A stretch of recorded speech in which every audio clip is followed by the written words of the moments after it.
اعوذ باللہ من الشیطان الرجیم بسم اللہ الرحمن الرحیم۔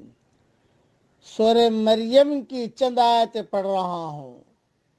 آیت نمبر 12، آیت نمبر 13، آیت نمبر 14، آیت نمبر 15۔ یا یحییٰ خذ الکتاب بقوہ، اے یحییٰ کتاب کو مضبوطی سے پکڑو۔ وَآتَيْنَاهُ الْحُكْمَ صَبِيًّا، اور ہم نے اس کو بچپن ہی میں دین کی سمجھ عطا کی۔ وَحَنَانًا مِّن لَّدُنَّا وَزَكَاةً، اور اپنی طرف سے اس کو نرم دلی اور پاکیزگی عطا کی۔ وَكَانَ تَقِيًّا، اور وہ پرہیزگار تھے۔ وَبَرًّا بِوَالِدَيْهِ وَلَمْ يَكُنْ جَبَّارًا عَصِيًّا، اور اپنے والدین کے خدمت گزار تھے اور وہ سرکش اور نافرمان نہ تھے۔ وَسَلَامٌ عَلَيْهِ يَوْمَ وُلِدَ وَيَوْمَ يَمُوتُ وَيَوْمَ يُبْعَثُ حَيًّا، اور اس پر سلامتی ہے جس دن وہ پیدا ہوا اور جس دن وہ مرے گا اور جس دن وہ زندہ کر کے اٹھایا جائے گا۔ حضرت زکریا، حضرت یحییٰ، حضرت مریم، ان کے قصے جو ہے بہت لمبے چوڑے ہیں۔ وہ انشاءاللہ ریاض التفسیر میں اللہ تعالیٰ جب توفیق دے گا اس میں دیکھ لیجئے گا۔ ایک بات یہ ذہن میں رکھیے، 3 مواقع انسان کے لیے سخت وحشتناک ہوتے ہیں۔ نمبر 1، جب انسان رحم مادر سے باہر آتا ہے۔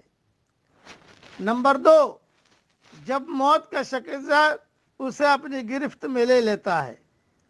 نمبر 3، اور جب اسے قبر سے زندہ کر کے اٹھایا جائے گا تو وہ اپنے کو میدان محشر کے ہولناکیوں میں گھرا ہوا پائے گا۔ اللہ تعالیٰ نے فرمایا کہ ان تینوں جگہوں میں اس کے لیے ہماری طرف سے سلامتی اور امان ہے۔ اللہ تعالیٰ ان تینوں جگہوں میں ہم سب کے لیے بھی سلامتی اور امان رکھے۔ یہ بہت بڑی چیز ہے۔ 3 وقت بڑے خطرناک ہوتے ہیں انسان کے لیے۔ یہ بھی کہا جاتا ہے کہ حضرت یحییٰ علیہ السلام جب چھوٹے تھے تو لڑکوں نے ایک بار انہیں کھیلنے کے لیے بلایا، انہوں نے انکار کر دیا اور کہا کہ ہم اس لیے نہیں بنائے گئے ہیں۔ اس لیے اس سے اندازہ ہوتا ہے کہ ان کو بچپن سے یہ شعور حاصل تھا کہ زندگی کو با مقصد ہونا چاہیے۔ اسی طرح ان کے اندر پیدائشی طور پر سوز و گداز موجود تھا۔ وہ نفسیاتی گروہوں سے آزاد تھے اور اپنے والدین کو حقوق ادا کرنے والے تھے۔ وہ سرکشی اور نافرمانی سے بالکل خالی تھے۔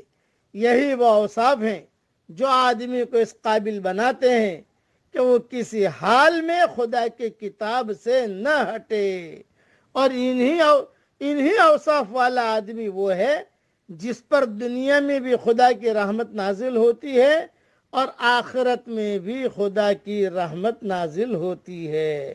اللہ تعالی ہم سب کو ان تینوں موقعوں پر اللہ تعالی ہم سب کو امان میں رکھے، پیدائش کے وقت میں، موت کے وقت میں اور قبر سے اٹھنے کے وقت میں۔ یہ 3 وقت انسان کے لیے انتہائی اہم ہوتے ہیں۔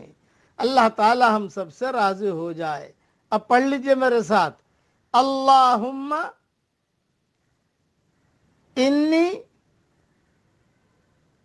اسألک من فضلک ورحمتک فإنه لا يملكها الا انت۔